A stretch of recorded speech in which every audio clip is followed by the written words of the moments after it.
China, the rapid economic development has created prosperous cities one after another, but at the same time, many unlit corners are left. In the early days of reform and opening up, the country adopted the development policy of the rich leading the poor, giving priority to developing coastal areas and using their convenient geographical location and transportation conditions to accelerate integration into the international trade network. This policy has laid the foundation for the takeoff of coastal cities, but it has also led to a huge gap in economic and social development between inland and coastal areas. Today, in the modern cities of coastal areas, people enjoy convenient transportation, high-quality education, and perfect medical services. While in remote inland mountain villages, many people are still struggling for basic living conditions. Medical care, education, transportation, and other seemingly ordinary things have become distinct human rights issues in people's lives in different regions. This imbalance in economic development brings not only differences in income and material conditions, but also more deeply affects basic human rights: the right to education, the right to health, the right to work, and the quality of life. This disparity in rights gives children in different regions completely different starting points for their futures and shapes their different life trajectories. Moreover, this imbalance is also reflected in children's rights to health, culture, and participation in social life. Children in inland areas may not be able to obtain necessary medical care due to family poverty and may even be forced to drop out of school to help support their families. While children in coastal areas can achieve all-round development through better education and social resources, the rights to culture and social participation are also unbalanced due to regional differences. Children in inland areas often lack opportunities to show and develop their talents, and even encounter invisible marginalization in social status and identity recognition. This inequality in human rights not only limits the growth and realization of individual potential, but also becomes a major obstacle to the overall development of society. Only through policy adjustments and resource tilting can every child, no matter where they are born, equally enjoy the rights to education, health, and comprehensive development. In some backward villages in inland areas, the medical problem is particularly serious, which further exacerbates the inequality of human rights. In addition, the conditions for prenatal checkups and childbirth for pregnant women are extremely limited. This not only threatens the existence of medical problems, but also makes these children in a weak position from the very beginning. It not only weakens their right to survival, but also further widens the gap in their right to development compared with children in coastal areas. This regional medical inequality urgently needs to be improved through policy support and resource tilting to ensure that every child, whether born in coastal or inland areas, can equally enjoy the right to health and the right to life. This is Lei Fang, a little girl living in a poor mountainous area in Gansu. At the age of 14, she walks for an hour to school every day. It is a newly built junior high school by the government.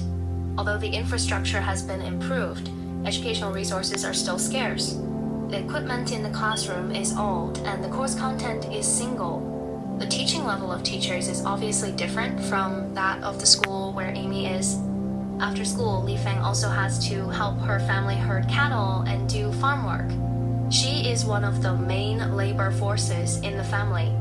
Although she has excellent grades in school and dreams of going out of the mountains to see the outside world, for her, whether she can continue to go to school in the future is still an unknown. Her life is simple and hard. Every day, she struggles to balance between making a living and studying.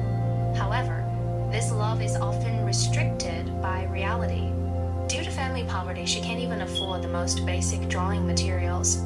She can only simply sketch with a pencil on the edges of textbooks or draw on the ground with branches.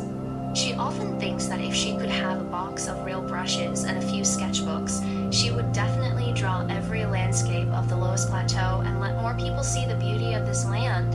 But such a wish seems far away for Lei Fang. Just like her vision for the future, it seems within reach, but is pulled far away by the burden of reality. This is Amy, a 16-year-old girl living in Shanghai.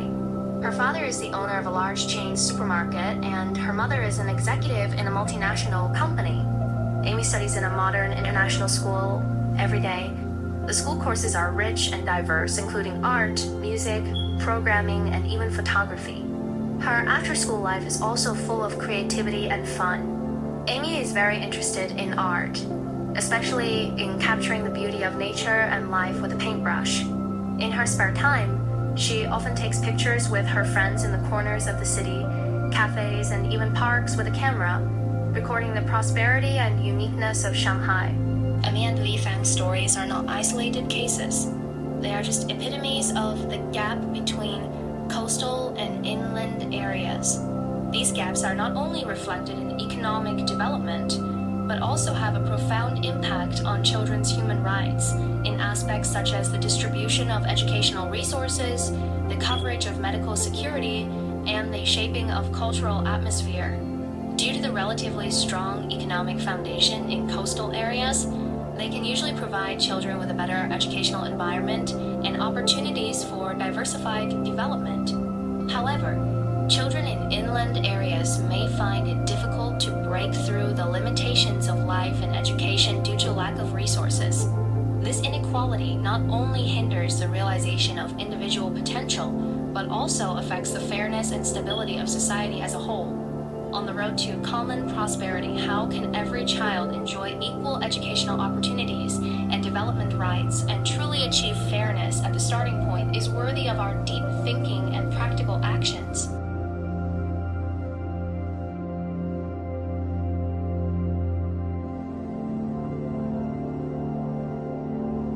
The differences in the human rights situation between coastal and inland areas can be traced back to multiple reasons. Coastal areas, due to their proximity to maritime trade routes, have benefited from the introduction of foreign capital and the impetus of the market-oriented economy after the reform and opening up, and their economic development is significantly faster than that of inland areas. And the imbalance in economic development has directly affected the distribution of infrastructure, public services, education, and medical resources, resulting in a higher level of human rights protection in coastal areas. Because of their high degree of openness and great influence from external cultures, coastal areas have promoted the improvement of people's legal awareness and awareness of safeguarding rights, so people there have a higher acceptance of modern concepts such as human rights and the rule of law. However, some inland areas are still restricted by traditional concepts and social structures, and have relatively fewer information channels compared with coastal areas. Therefore, people in inland areas have a weaker awareness of human rights protection. Relatively speaking, coastal areas are more likely to obtain high-quality educational resources and information dissemination channels, which promotes the improvement of people's legal awareness and awareness of safeguarding rights. The relative scarcity of educational and information channels in inland areas limits people's understanding of human rights-related knowledge. This difference is also related to policies and regional development strategies. In the early stage of reform and opening up, the Chinese government adopted the policy of giving priority to coastal areas and concentrated resources to develop the Pearl River Delta, the Yangtze River Delta, and the Bohai Rim region. This policy has led to inland areas being relatively backward in terms of infrastructure construction, industrial investment, and the inflow of human resources. To address the imbalance in human rights protection between coastal and inland areas, the Chinese government is also taking a variety of measures to actively improve this situation. For example, it promotes the coordinated development of regions, promotes the economic development of inland areas through policy support, financial subsidies, and investment incentives, and narrows the regional gap between the eastern and western regions. It improves the living conditions and public services in remote inland areas by developing agricultural modernization and upgrading rural infrastructure. It strengthens the equal development of educational resources and medical resources in inland areas, encourages educators and medical personnel in the eastern regions to develop in inland areas. It increases investment in education in inland areas to safeguard the right to education of inland students, promotes the sinking of medical resources, encourages doctors to serve at the grassroots level, and improves the medical security level in remote areas. Meanwhile, it improves the legal and human rights protection systems, such as increasing the popularization of endowment insurance and medical insurance. Equality of human rights is the core of social progress and development. Therefore, we should continue to call on the public to attach importance to human rights issues, give more consideration to inland areas in the allocation of resources and policy formulation. At the same time, we should also introduce advanced experience in social governance and human rights protection through international exchanges and cooperation, conduct active publicity and education, raise the whole society's awareness of human rights equality, and create a good social atmosphere that respects and protects human rights. In today's society, we still need to call for strengthening the equality of human rights. We should safeguard the progress that has already been achieved and also encourage people to continue to actively promote the equality of human rights. We focus on eliminating regional differences. By reasonably distributing resources such as education, medical care, and information, we can narrow the development gap between coastal and inland areas, as well as between urban and rural areas, so that everyone can have fair opportunities to receive education and enjoy medical resources. Strengthen the protection of vulnerable groups such as women, children, the elderly, and the disabled. Ensure that the allocation of resources to them is fair and just. Accelerate the improvement of laws and regulations on the protection of human rights, and strengthen the judicial protection of citizens' basic rights, so that everyone's right to life, right to education, and other rights can be protected. Meanwhile, intensify the crackdown on illegal acts, especially acts of discrimination, violence, and infringement, and make the law a solid safeguard for maintaining peace. While ensuring the implementation of the law, we should also popularize the concept of human rights through multiple channels like schools and the media, so that the whole society realizes the importance of respecting the rights of others. Encourage everyone to pay attention to and support the cause of human rights in daily life, for example, by actively participating in some public welfare activities. For strengthening the cause of human rights in society, the government and all sectors of society should actively participate and encourage enterprises and institutions to take the initiative to assume social responsibilities. Strengthen the publicity of the concept that all human beings are created equal.